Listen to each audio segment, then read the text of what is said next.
बिस्मिल्लाहिर्रहमानिर्रहीम अस्सलामुअलैकुम। मैं अताउल मवान तौकीर आइशट एकेडमी के फ्लोर से आप सबको वेलकम करता हूँ। आज जो मेरा लेक्चर नंबर 2 है सेकंड ईयर का, वो मैं स्टार्ट करूँगा। उस लेक्चर पे जाने से पहले मैं अगेन आप लोगों से एक रिक्वेस्ट करूँगा कि हमारे चैनल को सब्सक्राइब करें और वीडियोस को लाइक करें, ताकि और बेल आइकन के ऊपर क्लिक करें ताकि आने वाली नई वीडियोस के बारे में आपको पता चल सके और आप उनसे मुस्तफ़ीद भी हो सके। तो डियर स्टूडेंट्स, प्रीवियस लेक्चर के अंदर मैंने आप लोगों को बताया था the history of the organic compounds के ऑर्गेनिक कंपाउंड्स की क्या हिस्ट्री थी। वाइटल फोर्स थ्योरी हमने डिस्कस की। सेकंड फिर हमने फ्रेडरिक वोहलर था, उसके काम को हमने स्टडी किया।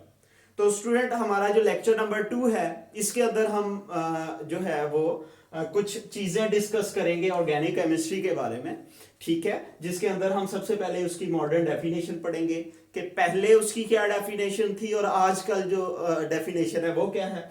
उसके बाद important features of organic compounds हैं कि वो कौन कौन से फीचर हैं ऑर्गेनिक कंपाउंड्स के।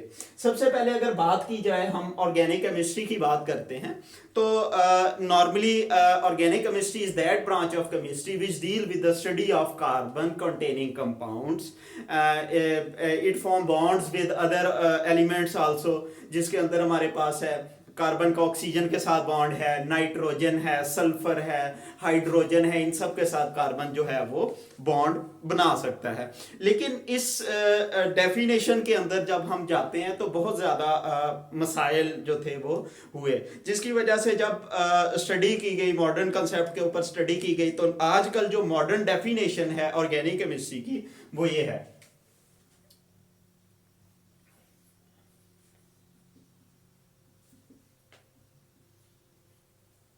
इसकी क्या डेफिनेशन है जनाब के organic chemistry is that branch of chemistry that deals with the study of carbon containing compounds. It form bonds with hydrogen and their derivatives. Carbon और हाइड्रोजन के जितने भी कंपाउंड्स हैं उनकी जो स्टडी है उनको हम क्या नाम देते हैं ऑर्गेनिक केमिस्ट्री का। The branch of chemistry that deals with the study of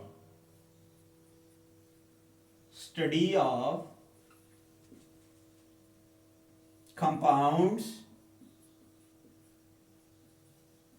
of carbon and hydrogen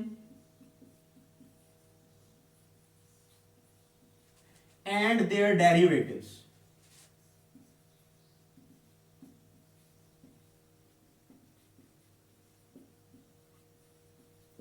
The branch of science that deal with the study of compounds of carbon and hydrogen and their derivatives. Chemistry की वो branch जो कि carbon और hydrogen के compounds और उनसे बनने वाले डेरिवेटिव्स होते हैं, उनसे बनने वाले डिराइव किए गए, तो उनसे बनने वाले जितने भी कंपाउंड्स हैं उनकी स्टडी को हम क्या नाम देते हैं ऑर्गेनिक केमिस्ट्री का। अब यहां पे आप देखें कि एक कार्बन एटम है, कार्बन अकेला एक एटम है और उससे मिलियंस ऑफ ऑर्गेनिक कंपाउंड्स जो हैं वो बन रहे हैं। तो कुछ बिहेवियर्स होंगे, कुछ तो प्रॉपर्टीज होंगी जिसकी वजह से कार्बन जो है वो बहुत ज्यादा बॉन्ड बनाता है, बहुत ज्यादा कंपाउंड्स बनाता है, जिसकी वजह से हमें पूरी की पूरी एक ब्रांच जो है ऑर्गेनिक केमिस्ट्री, इसी वजह से हमें इसको अलग से एक ब्रांच के अंदर रखा गया है। तो वो कौन से फीचर हैं, सेकंड हम उसको डिस्कस करते हैं, important features of organic compounds.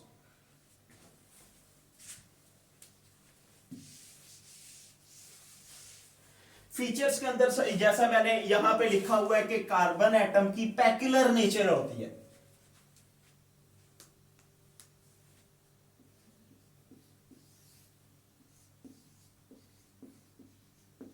पैक्युलर nature of carbon. अब ये पैक्युलर का क्या मतलब? पैक्युलर होता है अजीब सी। कार्बन की ना एक अजीब सी नेचर है। ये अब कौन सी अजीब सी नेचर है? सबसे पहले अगर हम बात की जाए कि कार्बन एटम इतने मिलियंस ऑफ ऑर्गेनिक कंपाउंड बना सकता है, तो वो उसकी एक प्रॉपर्टी है जिसको हम नाम देते हैं कैटिनेशन का।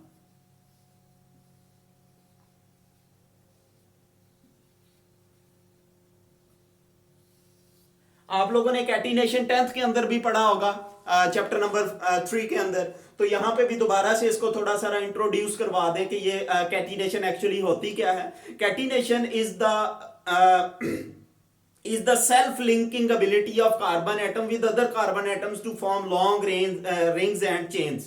कि कार्बन एटम की एक खासियत है कि वो दूसरे कार्बन एटम के साथ मिलकर लॉन्ग चेन्स और रिंग्स बनाता है। इसको हम नाम देते हैं उसकी कैटिनेशन का, the ability of carbon to link with other carbon atoms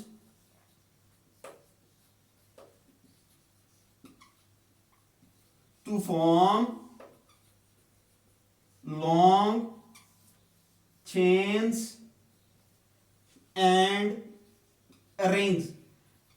अब कार्बन दूसरे कार्बन एटम के साथ सिंगल बॉन्ड भी बनाता है, डबल बॉन्ड भी बनाता है, ट्रिपल बॉन्ड भी बनाता है। तो जिसकी वजह से यही इस प्रॉपर्टी को हम नाम देते हैं कैटिनेशन का, कि एक कार्बन एटम दूसरे कार्बन एटम के साथ मिलकर लॉन्ग चेन्स और रिंग्स बनाते हैं, जिसमें आगे हम फर्दर नेक्स्ट चैप्टर्स के अंदर अल्केन्स, अल्कीन्स, अल्काइंस पढ़ेंगे, डिफरेंट फंक्शनल ग्रुप्स पढ़ेंगे। तो उसके अंदर आप सबको कैटिनेशन का पता चल जाएगा कि ये एक्चुअली होता क्या है। तो कार्बन क्या करता है, सिंगल बॉन्ड भी बना सकता है, डबल बॉन्ड भी बना सकता है और ट्रिपल बॉन्ड भी बना सकता है। तो सेकंड हमारे पास जो इसकी पैक्युलर नेचर के बाद जो इसका एक पॉइंट है वो है इसकी ionic nature, non ionic nature. दूसरा जो इसका वो है जनाब कि इसकी जो दूसरी प्रॉपर्टी है वो है जनाब नॉन आयोनिक नेचर।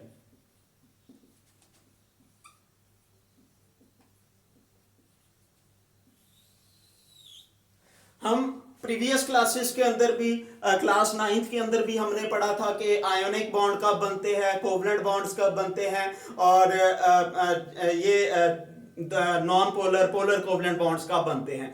तो दूसरी जो इसकी प्रॉपर्टी है वो नॉन आयोनिक नेचर होते हैं। कार्बन एटम दूसरे कार्बन एटम और हाइड्रोजन एटम्स के साथ कोवलेंट बॉन्ड्स बनाता है। It form covalent linkages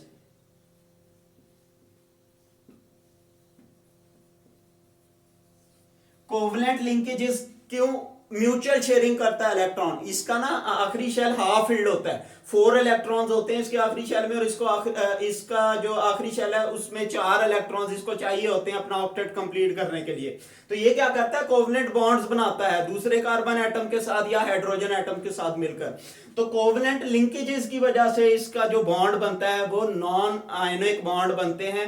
non ionic nature की वजह से जो है ये इसके जो कॉम्प्लेक्सिटी होती है कोवलेंट बॉन्ड्स जो है ये बना लेता है। तीसरी जो हमारे पास प्रॉपर्टी है वो सिमिलैरिटी है। Similarity in behaviour.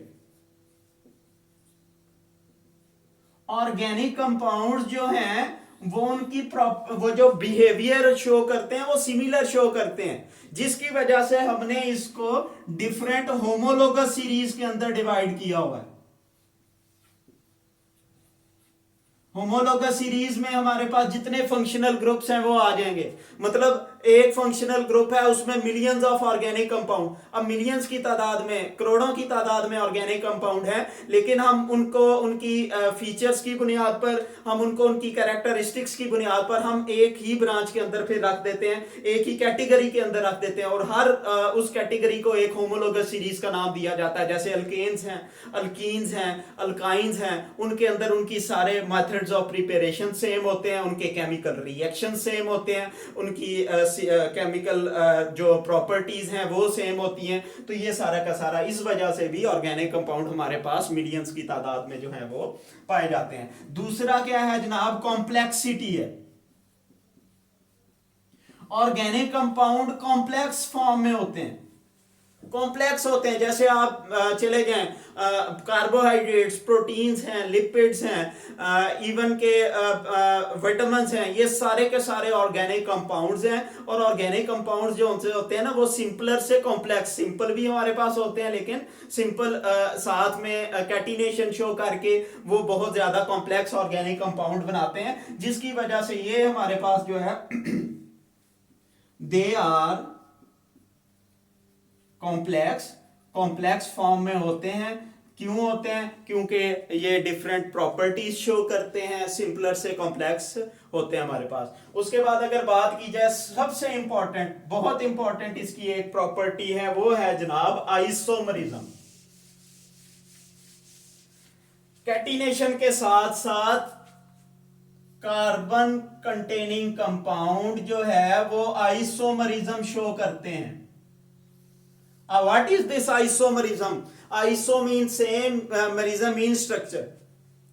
ठीक है, अब आइसोमर्स क्या कहलाते हैं? Compound having same molecular formula, compound having same molecular formula but different structural formula, different arrangement of atoms. इनके अंदर क्या होती हैं? एक ही केमिकल फार्मूले के अंदर मॉलिक्यूलर फार्मूला सेम हो जाएगा। जैसे ब्यूटेन है, C4H10 है, वो सीधे 4 कार्बन एटम भी जुड़ सकते हैं, वो डिफरेंट। यही वजह है कि ये आइसोमरिज्म की वजह से, ठीक है, आइसोमरिज्म को डिफाइन करेंगे, सेम मॉलिक्यूलर फार्मूला होता है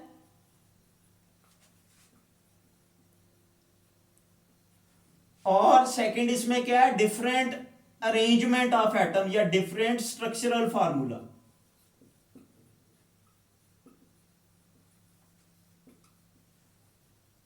ये ऑर्गेनिक कंपाउंड्स का होता है। आखिर में इसका जो हमारा सिक्स्थ जो पार्ट है वो है जनाब इनके रेट ऑफ रिएक्शंस।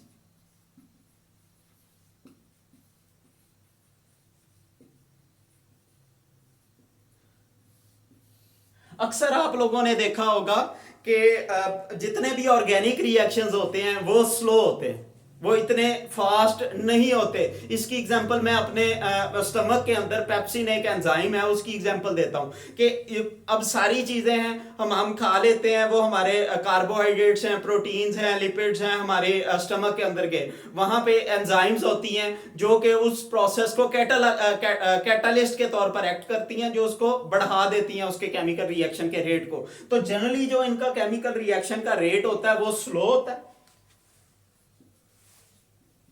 ठीक है। स्लो होने की वजह से हमें इसको कैटालिस्ट चाहिए होते हैं इनको स्पीड अप करने के लिए। और एंड पे जो इसकी एक और फीचर है वो है जनाब इसकी सॉल्युबिलिटी के, ये किन किन चीजों के अंदर सॉल्युबल हो सकता है। सॉल्युबिलिटी की अगर हम बात करें तो सॉल्युबिलिटी नॉन आयोनिक है, आयनिक बॉन्ड नहीं होते, नॉन पोलर होते हैं, क्योंकि इनके अंदर कार्बन और हाइड्रोजन का जो इलेक्ट्रोनेगेटिविटी डिफरेंस है वो इतना ज्यादा नहीं होता। ना होने की वजह से क्या होता है कि ये इनकी सॉल्युबल जो है ये ऑर्गेनिक सॉल्वेंट्स के अंदर ये सॉल्युबल है, ठीक है। और they are not soluble in polar solvents like water। पानी के अंदर ये ज्यादातर solubles नहीं होते। तो डियर स्टूडेंट्स ये आज का हमारा लेक्चर था। होपफुली आप सबने इसको ठीक से सुना होगा।